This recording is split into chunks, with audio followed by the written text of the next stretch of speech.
So Future Factory, Yeah. talk about your first impressions. You walk in, what do you think, what do you feel? All right, so when I first walked in here, I blown away by the scope of everything, right? Because you think, okay, you're going to go into a box room and be like, oh, this is cool, right?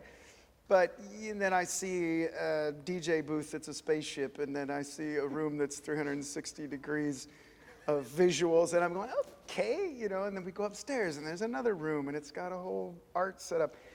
I mean, it's a playground for creatives, which is, those are my people. So I naturally immediately thought, what can I do here? And that was 1,000,002 things, which my wife would immediately go, oh, got more ideas, yes. But no, I was very impressed. I mean, you know, everybody I know, everybody I care about, you know, are all passionate creators doing things, and to have a place to do that on this level is amazing. What do you think, what is it about the Web3 space that is so empowering for creators? And what do you think is so attractive about it? The world has always had the haves and the have-nots, and there was always somebody between the two taking the have-nots' money. Right. I don't like that. No. I have, you know, everybody has their pronouns. Mine is I associate with the have-nots because I'm an artist, right? And when you can take out the middleman, which Web3 and NFTs and everything has allowed you to do, to harness your 1,000 true fans, then you're now in control of your career, your life, your community, and that's it to me. I mean, that's like, I'm all in. What do you think is the eventual impact of artists being empowered in this way? Of like more and more artists being able to find a foundation or a platform like this? Massive amounts of debauchery will probably be the first thing, but then it'll even out, and they'll realize that, you know, this can continue, and then I think more personal infrastructure, I think more small businesses will thrive, and because when you take out the middle people, you now also have the freedom to create in the manner which you're most comfortable.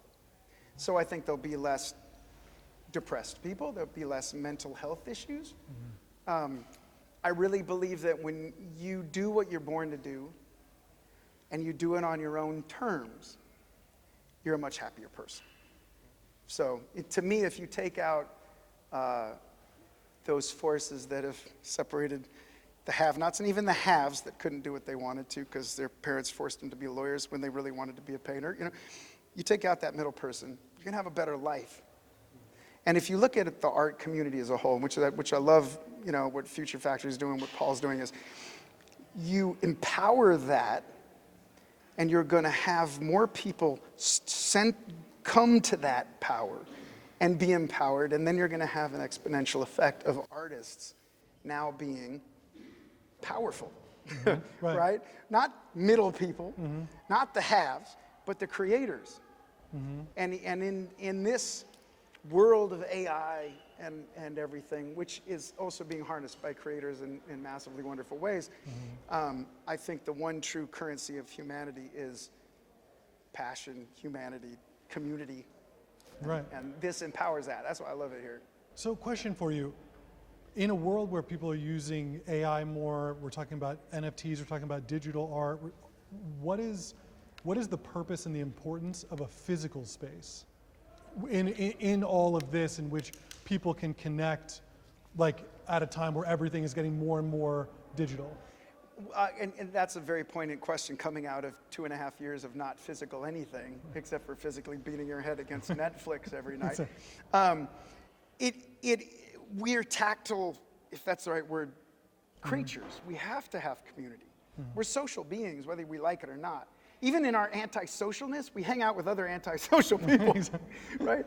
So you have to have a physical place. Otherwise, you start to go kind of like crazy. You know, there's a movie back in the 80s when they put the thing on it, right? You remember that? And it was like everything was, you know, Yes.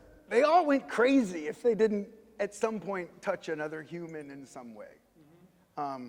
So I don't know, I think I think that is why you need to have a physical place. So this is great. Final question. So what do you think is in the future for Future Factory in terms of where a space like this could go and the type of impact it could have? It's hard to think that we can do better than the puppet show that I just watched in a food truck, rapping in the most amazing way, right? But if we can transcend past that, I think, again, I've always said if you put the right people in the room, magic happens.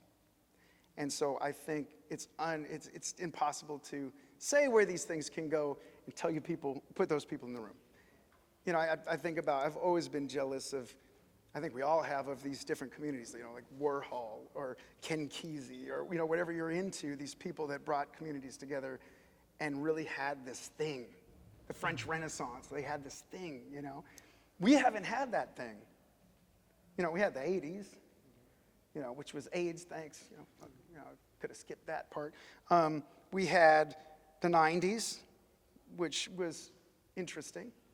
But have we had those little cultural movements? I don't think since Web 3-ish, I keep saying Web 3, but you know, this revolution, have we had a community like this doing things in such interesting ways?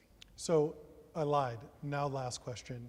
So is there something, a common characteristic among people in the Web3 community? Is there something that everyone or a majority of people, there's a reason they're drawn to it, or there's something about them? Is there any sort of commonality?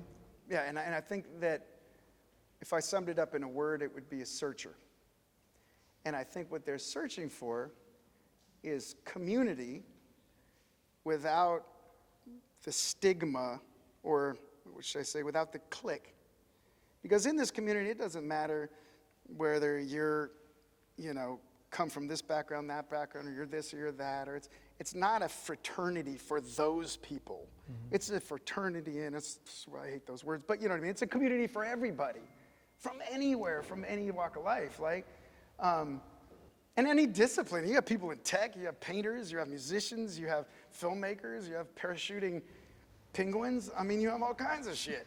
And it's cool that, you know, so I think that it's the inclusiveness of it and the open-heartedness to each other has really been an interesting. I'll give you one analogy. When World War II ended, everybody came together. Mm-hmm. When the pandemic ended, everybody came together. Mm-hmm. And I think that those are magical moments in time, and I think we're in one. Yeah. Despite the pitfalls and the wild rides, you know, it's still going to be long-lasting, cool stuff. Amazing. Thank you very much. My man. Thank you. Thank you. Awesome. Great. Awesome. Got it. All right.